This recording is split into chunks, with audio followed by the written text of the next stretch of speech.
Okay, so today's video is a typical fall time video. As you get towards the end of the season, you start cleaning up your mess.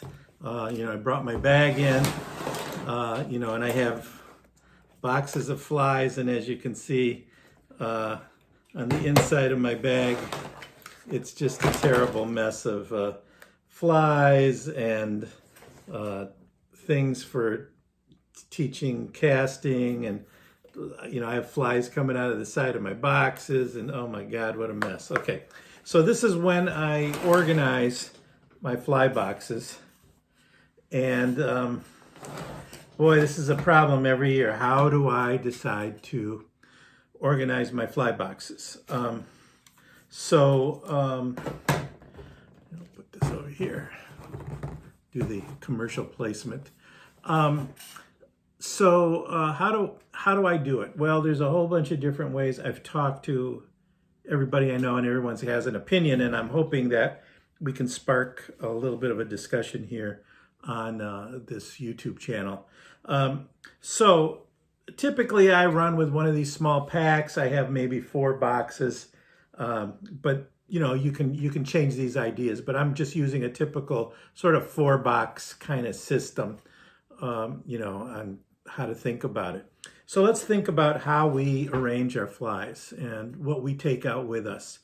And there are people that are minimalists, that only take out a dozen flies. And then there's people that have vests that have 800 million flies with them.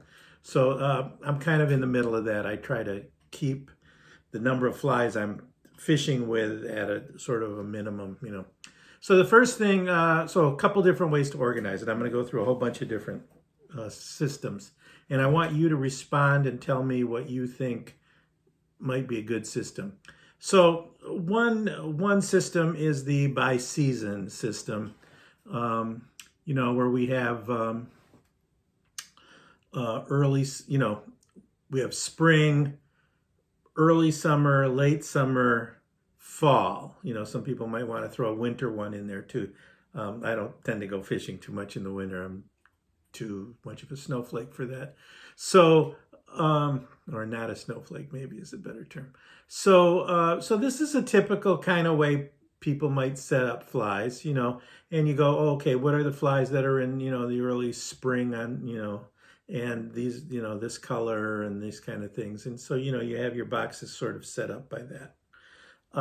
Another way of doing this, look, I was actually prepared, is by river. And it could be, I fish mostly the Ausable River and the Huron River, and, one is actually bass and one is more trout. And so I have very specific boxes for those 2 rivers, plus Mill Creek, which is a sort of a new fishery we have here, which is much smaller flies, and the Rifle River, which is another river in Michigan that I fish quite frequently. So you might want to set up your boxes that way. So by river or location, depending upon where you're at. Some people like to do it by the type of fish. Is it a bass? Is it a trout? Are you bluegill fishing? You take out the flies for the particular kind of fish. I know, like if you're steelhead fishing, it's going to be very different than if you're bluegill fishing. So you have your steelhead box or your panfish box or your trout box or your bass box, or whatever type of thing that you want to do by that. Another way of doing it is one I didn't really list here. Did I list it here? No, I didn't. Is just simply, well, here, let's take a look at a couple different ones. Let's look at, here's another way. Some people do it by different types of what are, I have my caddis box, I have my mayfly box, I have, all these different sorts of boxes, stonefly box. And another subsection of this might be dries versus nymphs versus, woolly buggers versus, they're more in sort of different, just your basic groups. Here's my dry fly box, here's my nymph box, here's my streamer box, here's my terrestrial box. And a kind of a different approach to that might be sort of if you're a streamer guy, you might have, your game changer box, which is probably like a box this size, your woolly bugger box, your clouser box, so you'll have basically different styles if you're a streamer fisherman. If you're a wet fly fisherman, you might have a different set of boxes for that. I have a friend who only fishes Adams flies. He only fishes Adams flies, and he breaks his up into, parachute Adams, female Adams versus the male Adams. I don't know how he does that. Different colors of Adams, so in his parachute Adams box, he has green-bodied ones and red-bodied ones and yellow-bodied ones, but it's all Adams, and that's all he ties. And he ties these different variations of Adams.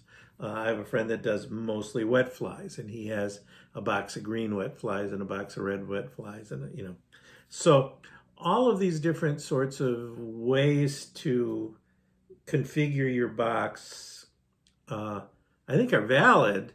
Maybe there might be a different thing that I'm sort of missing on, versus my, whatever fits in the box technique happens, or whenever I'm done fishing, I just throw it in the bottom of my bag, and it sort of stays there most of the year until until it's done. So let me know in the comments, and I'm not trying to boost readership or any of that crap, but I'm just curious really to find out what your take on these are. So that's all I have for today. But it's a good thing to think about, and this is the perfect time of year to sort of rearrange your flies as things get cold. You're sitting at home, you don't know what to do. You've seen every episode of Below Deck, so now you're ready to to do your flies.